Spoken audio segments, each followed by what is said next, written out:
about the identifying with the fight? So what? Identify with the fight? Yeah. That's a good question. Can I talk about identify? Yes, Forrest. You want to relate to that? Well, I think one of the most liberating things is to realize when you have conflict with people and they're unreasonable or not objective, they can't help it at all. That's right. When you realize that they can't help it, then the electricity of judgment dissipates. It does. So that's the big thing, to actually realize. Our subject matter today is the art of speaking up, and this can relate to the fight thing you're talking about. Patrick and I was talking about speaking up. He was telling me this week that he realized something about speaking up. And I'm like, wow, that is true. That is profound. We need to talk about this on Sunday. And this is going to answer your question about the fight. And Patrick, can you at least hit on what you realize about speaking up? You're going to put me on the spot. I'm going to let you think about it for a minute, though. I'm going to let you think about it because I don't want to just tell you. You know how I am. I like to ask, what do you think about the art of speaking up when you hear that? Because I want people to know for themselves. Can you get Doug for me? Yeah, we actually call it the act of speaking up. Oh, the act of speaking up. Okay. Both They're both the same. Okay. Get Doug. I want you to think about this. Is not a test. This is fellowship. This is good.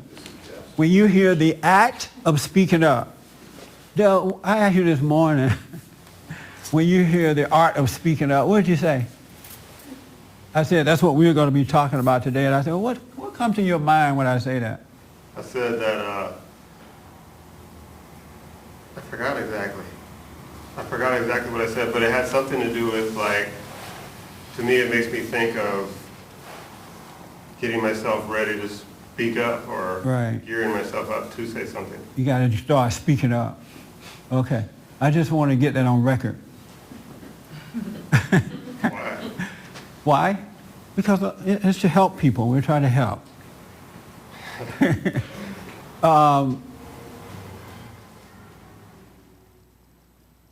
When you hear the art of speaking up, what goes through your mind? Because we're always talking about speaking up. You said the act of speaking up. The act of speaking up. The act. Let me write down act.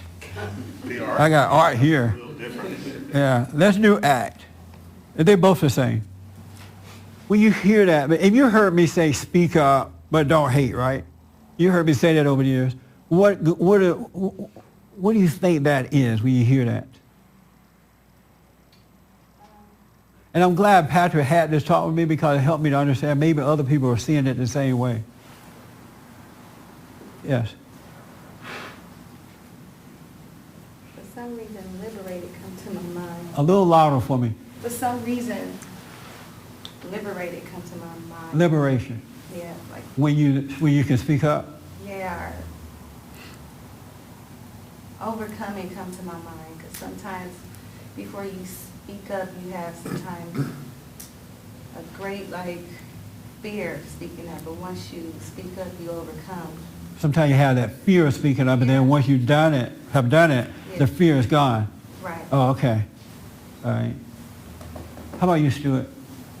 You heard me say speak up. Make sure you speak up, but don't resent.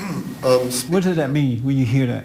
Well, I was thinking, well, there's two ways of speaking up. You can be hostile and speak up, or you can speak up because you really have something to say. I'm not. It depends on why you're speaking up. What are you doing with it? This is what goes through your mind and stuff. Well, I can speak up. I can get angry and speak up very good. Right.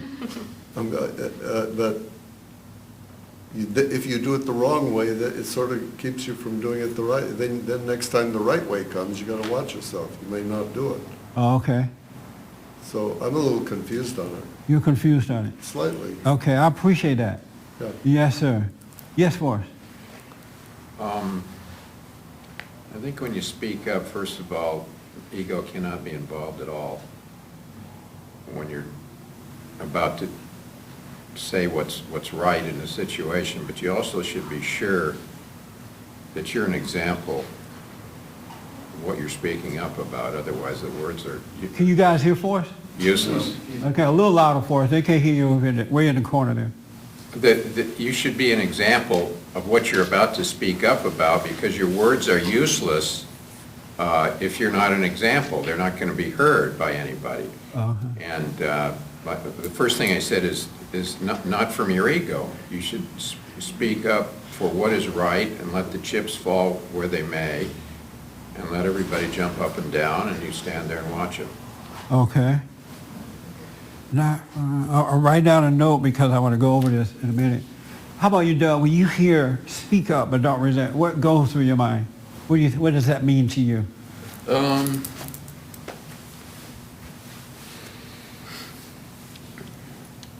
don't know. It's kind of hard for me to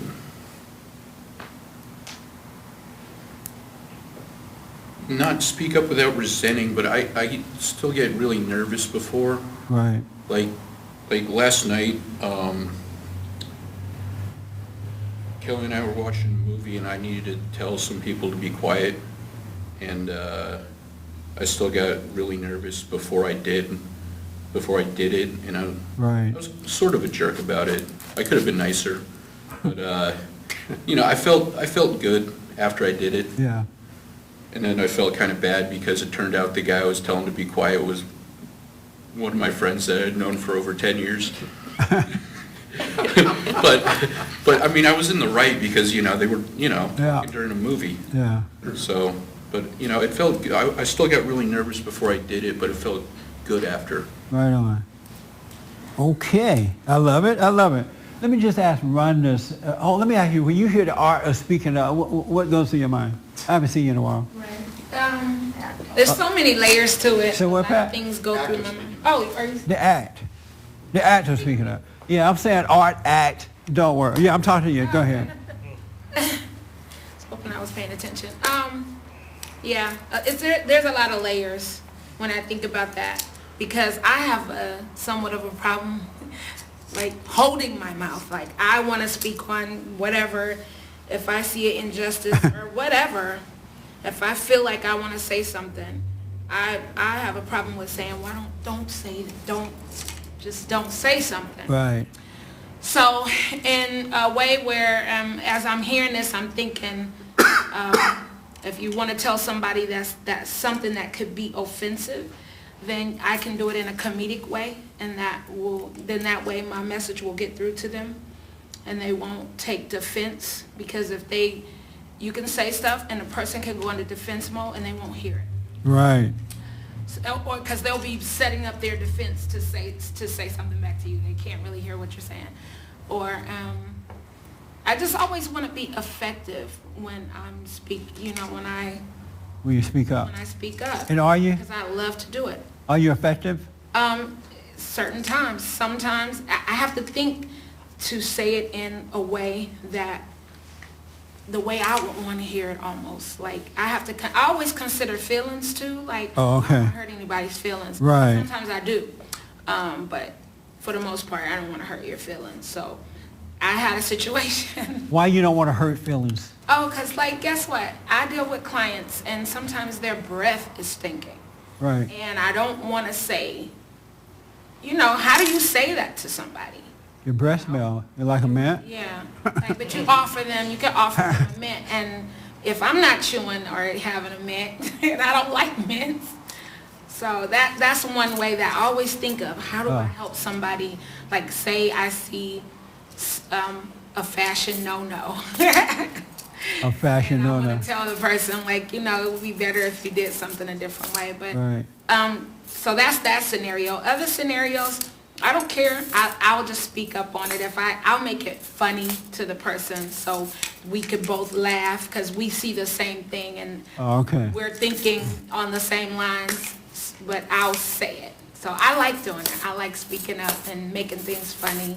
So I don't know. Okay. Speaking up, I think it's a great thing.